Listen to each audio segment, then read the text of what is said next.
Hey, hold up, chat. Where's Schmitty in all of this? Like, I've not seen him on any Tim Welch's podcast. Maybe he goes on the podcast, but I don't watch the podcast like that. Is he just staying low key while Sean's like locked in, or did he get kicked off the team for outshining everyone? Which is probably the most I could see that happening. But yeah, historic moment right here. For the first time ever in history, someone is asking, "Where's Schmitty?" I'm asking that. Where is he? I want to know. All these guys think Sean O'Malley's the next Conor, right? Look at this and that. Like, when he first came into the UFC as a contender from the Contender Series, they're like, oh, he's going to be the next Conor. That's kind of how they were pushing him. No, dude. Schmitty is the next Conor. He's the one that's going to make this huge. So I'm not going to be in town for UFC 316, so I'm like, I might as well just go through the card and make an official predictions video. Quillan Salkield. He's the guy who just knocked out the only Indian fighter in the UFC. It was an easy win. These are crazy odds, though. I wouldn't give him any credit for knocking out an Indian fighter. And this guy's from Israel. I hope he loses. Wow, this guy's really dark. I'm going with her. I'm going with her. She's kind of pretty, so I want her to win. But Wang, I've heard the name Wang Kong before, probably because it's a funny name. I don't care about any of these fights. Vicente, Luque, I wanted to win, but I just don't like Kevin Holland. Damn, another. He's not this dark. Dude, have they not unlocked him yet or something? 000? Multi-billion-dollar company. They have the UFC embedded crew around him like 24/7. Could they not have gotten one picture? They're going to surprise us. We're going to get, guys, UFC 316, Patchy mix face reveal in the octagon. First time we've ever seen him. Debut fighter, 000. We're going to finally see what he looks like. They're going to surprise us this time, all right? I want Patchy Mix to win. I think he's probably going to win. But I'm worried about him. Because I watched the first 2 episodes of Embedded, and in the second episode it was like, he was watching a video of mine, but he's like, oh, I can easily do that. I can easily knock him out. Which is like, okay, there's arrogance there. But his reasoning for it was like, I'm a 3-time world champion. That's the wrong kind of arrogance. It's the arrogance of like the past, of like, oh, I did this. I was this, rather than I can do this. This is what I'll be able to. I'm going to this level. Not, oh, these are my past accomplishments, you know? Being a 3-time world champion outside the UFC is not the same thing as doing it in the UFC. Doing that, but also saying, oh, I'm going to do it easily. It's like, there's no humility there. There's no, all right, first time fighting in the UFC, in a UFC environment, under the UFC lights, with a UFC fight camp, with UFC rules. It's going to be different. I want to see how it's going to go. Who knows what it's going to be like. They probably have to train slightly differently and all this stuff, conform to different rules, do different media obligations. So, you know, I don't know if it's going to be easy or not, but I'm confident in myself that I'm the best in the world. Let's see how it goes. Like, you can't start off with the wrong kind of arrogance. So I'm worried about him, but I don't care about this fight. I do wish that, like, the pictures they put on here, they actually match their heights to the pixels, because Joe Pyfer's a lot taller than Kelvin Gastelum. That would be really nice if they could do that, because he just looks really weird. Blocky build. Less fat than he used to be, but still fat. I'm not a fan of female main events, but so this is better. But I don't think it's fair to have like male versus female fights in the UFC. All jokes aside, I work out every day so that one day I can maybe look like Kayla Harrison. She's gonna win. And she's not even good, like technical wise. Interesting odds. I think Sean wins. Just gonna get to it. The first fight was close. If Sean is even 5% better or 10% better, he wins. He's not gonna be 70% better like he says, but cutting out all the garbage from your life and all the media and all the doing semen retention and not smoking weed, so you're dialed in and you're more emotional and you're not so numb to everything, it does make a difference. I don't think Merab has been improving like that. I think Merab, honestly, I think he shows up better in fights when he's injured. Sean O'Malley's had so much time to recover, to rest, to lock in, to get away from society. Months have went by where he's finally been able to get over the hump of like having less social interaction, so then he could, it's a more meditative experience. It's just been training for this one guy. I think if Merab lost to Umar, they would have paired up Sean and Merab to see who gets the title next. They would have given Umar like a Peter Yan or someone like that, you know? That's what I think. I think they would have, for storyline purposes, given Sean like a chance to redeem his loss. So this whole time it's been locked in on one specific goal. He seems highly motivated. And honestly, yeah, he has Dana White privilege, but the UFC knows, like, they calculate these risks. They know that if he loses this, he's not getting another title shots. They lose their star if he loses this. There's no, okay, work my way back up. There's no giving him any. They did this before. They gave him tune-up fights They could have given him another tune-up fight. They knew he would have won. They could have given him a favorable matchup.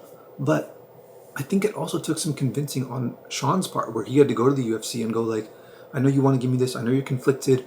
I know you also want me to like, you know, improve and all this stuff. I think he really went in there and like made it clear to them. He's like, I'm supremely confident. I know I'm going to win this. I was scared the first fight. I was injured. Give me favorable conditions. Make him fight again. You know, after like a short layoff, after fighting another like brutal 5-round war from being injured, don't give him enough time to recover, and pay him a lot to fight me particularly, so that he has to take my fight. And Merab seems to be more motivated by money, which we've seen this happen with a million times with all these fighters that come up from humble beginnings. It just happened with Alex Pereira. Let the money get to him, let the fame get to him, doing all this media, playing into his character, spamming chama, trying to make it like a brand and all this stuff, like overusing it, like knowing how people are going to take it, trying to like play into the cult leader type thing, and then coming up short, having a weak performance, you know? Merab doesn't seem all that motivated, and that could be the whole like cuck mentality, which does, I think that works to his favor, of like putting other guys on a pedestal, of like gassing them up, like, oh look how, there's a humility to that in a sense, where you talk big of others but you perform big yourself. And it could also be a way to sell the fight. Maybe he knows that it's just gonna be a one-sided beatdown, but he's like, oh look, Sean's really good, guys, it's gonna be a competitive fight. But maybe Merab was also scared going into the fight, so I don't know, could go either way. But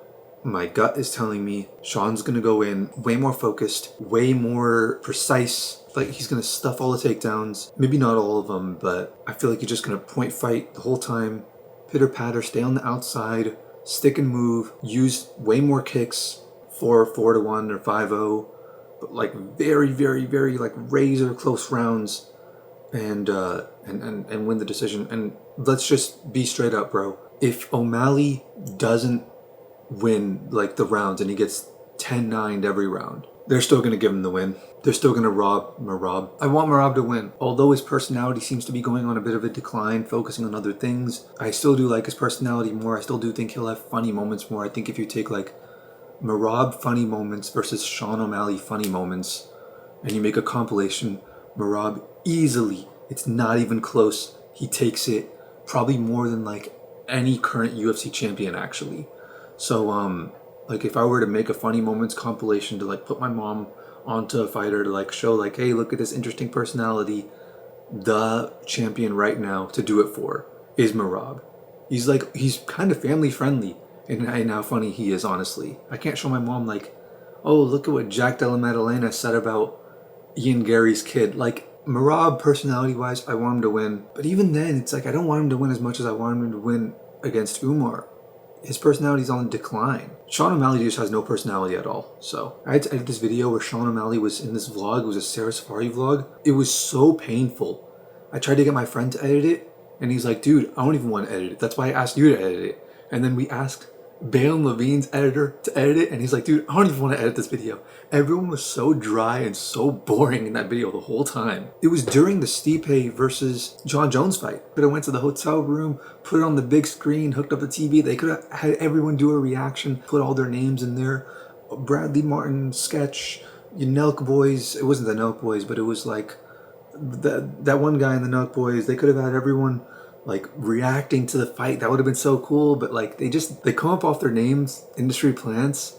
They collab with each other so that they continue to keep their names up, but they don't really do anything, you know? Personality wise, they don't have, I mean, Sarah Safari has a lot going on, but she's like the only one, and Bradley Martin as well. But they're the only ones. Sketch is quick on his feet, but in terms of what he does, like the position that he's put in, he's hard carried by his friends. And speaking of someone who's hard carried by his friends, where's SCHMITTY? If SCHMITTY shows up, I'm picking Sean O'Malley to win by first round KO. But he hasn't shown up. The formula's there, bro. Merab said it in the last press conference that he just shoots just to shoot, just to make them lose energy. I don't think the threat of his takedown is as threatening anymore. I think people know it's like not that serious to get taken down by him. Like they know that they could survive on the ground with him. They could survive up against the cage. Like he's given away too much, which I respect so much from Merab. And if he wins this, it'll, like I'm saying this so that it's not like, oh, he beat a guy who you already beat. Like if he wins, this should count a lot for his legacy. There's so much footage. There's so much to study with Merab. Sean should have every opportunity to win this fight. Even that last round against Umar, it was he was like losing on damage, but his body language carried him. Like, you can use body language to win lost rounds. Sean O'Malley can do the same thing. He can learn from that. He can, like, Merab is the body language king because that's not the meta. He's evolving the meta, which is great for his legacy. Like, that's greatness right there. That doesn't mean Sean can't do the same thing. He has shown to be, you know, an exciting fighter to watch for all of his fights pretty much, especially coming up. It was exciting knockout after exciting knockout. And if he, like, Merab's got a chin on him, so I don't think Merab's going to get knocked out. But if Merab holds him down and out damages him the entire round for 4 minutes and 30 seconds, and then the last 30 seconds, you know, Sean manages to get up, you know, knock him down, do like a little dance move, and then wait for him to get back up the way Merab waited for Umar. Merab gets back up, and then he knocks him down again as the buzzer rings, as that round ends. Even if Merab damaged him more, it doesn't matter. No one's scoring that round from Merab. I think, all things considered, the fact that he got this shot, he probably talked to the UFC behind the scenes, he's supremely confident, he has everything going for him. I don't think Merab is motivated, and that counts for a lot. Sean O'Malley knows if he loses this, he's not getting another title shot. Maybe in the future, maybe with like ultimate Dana White privilege. He wasn't even as big of a star as Israel Adesanya. I talk to these people, like, I'm like, oh, what fighters do you know? She's like, oh, Suga Sean. Name one opponent. I didn't say that, but I know she couldn't name one opponent. She made it very clear that it was like kind of a joke that, like, she knows his name, but nothing else. Doesn't know when the last time he fought was. Doesn't even know if the last fight was a win or a loss. Doesn't know if he's champion or not. Like, they're not buying pay-per-views. They're not watching these fights. They're not even talking about him. They're showing up on Twitter to see what's going on. A couple more interactions, a couple more impressions. That's it. That's all you're getting from them. And I think the UFC is figuring out long-term, like, hey, this is not a sustainable way to, like, prop up champions, to prop up superstars, you know, as they like to call him, even though he's not. All things considered, like, the UFC, Sean, they're banking on him winning. They need him to win this fight. And Merab doesn't, like, need to win this fight. That grit, that desire, that drive, that plays into these fights, especially we're in the early days of MMA right now. Everyone is so recency biased nowadays, you know? Everyone's so like brain rotted that all they see is win, loss. That's all they see, and they go, oh yeah, no, he has no chance, no chance. The last fight was so close. Final prediction, they go back and forth. It's a razor close fight. You could probably score it either way, honestly, if you're watching the fight live, depending on who you want to win. I'm sure the Weasel will make some like really detailed thing, but like, who cares about that? I don't need someone else to tell me what I saw in the fight. Honestly, I don't think it necessarily matters if the fight is like that close. I think it's like, at that point, whoever you want to win the fight can win the fight. And the UFC will Merab.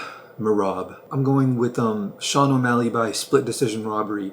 Unless Schmitty shows up and makes an appearance, then Sean by first round TKO. Alright, hold up. I was just looking at my phone. Bruh, Embedded episode 3 just dropped. See if anything changes. Well, this is a tour. This is a sick house, dude. Hi, babies. You. I don't like you. I just shot past him. So we're getting the... Wait, this is so wholesome. I'm a bit of a fan of Kayla Harrison now. ...on the property, and it's pretty... She's so jacked, it's unreal. She's like the Sam Sulek of women. But I built this trustee. She built... Bro! Wait, I'm actually kind of a fan now. Like, this is really weird, but this is cool. She seems like a great person. She seems like she would be an excellent friend if I was like way bigger and not scared of her. Stop shooting. I'm not shooting. I'm just locked and loaded. Oh, look at him. Just kind of mimic the walkout. You can barely hear your corner. The crowd's so loud and it's hectic. That's cool. That's cool. Trying to emulate the mimic the fight environment. At this level, 1% makes a huge difference. So however we can make it more realistic, simulate the situation that we're going to be in, the better. I'm fighting June 7th. The tone shift is crazy. New Jersey. Aljo came, support, watch my training. Some other friends was... This is the most unprofessional environment ever. But this kind of thing plays into your confidence too. I hope Sean O'Malley's not seeing this stuff, because if he sees this stuff, that'll be a hit to his confidence. I can't wait to step in the octagon. I can't wait to touch Sean O'Malley's face again. Bro, New technique. just having fun. And I saw his Lamborghini too. Sean, I like I'm the gonna fact. steal your popularity. I'm gonna steal all your sponsors. Happy Dad. Happy Dad? Calling out the sponsors. See, that's what I like. I like that a guy like this can be champion. Thank you. Thank you, my neighbor. Always support me. Thank you. Best neighbor ever. I'd love to be part of Merab's fight camp. It'd be a dream to be part of Merab's fight camp. I want to be part of someone's fight camp, but this seems so fun. Just hanging out with these guys. This seems like the life. Dude, she's losing. A BMW logo, a tiny little, like, a dog that's been, like, bred to hell. She's losing. Sí, sí, sí. Muchísimas gracias. Muchísimas Clapping? Okay. It always felt weird to me when it was like, it's not like normal daily life, but it's like some event and they have all the UFC cameras over there. It always felt like people, like they have to be acting differently. The camera makes, you can't act 100% authentic unless this is like your daily life and you're a champion and you're in this and there's always been cameras around you anyways because you've been training for so long. 8 hours of sitting, just didn't want to do it this time. Thought, you know what, let's bring back the OG natural hair. Atlanta hates it, my daughter hates it. She's never seen me with natural hair, so Wait, he named his daughter Atlanta? I think he'll always have, and that's a bad look to like constantly be doing your hair, you know? But I mean, it's better than what he had before. When I was younger, like no iPads, no like my mom. You know what? Maybe I misjudged her. Maybe I was a tad disrespectful. All right, cool. Yeah, nothing's changed.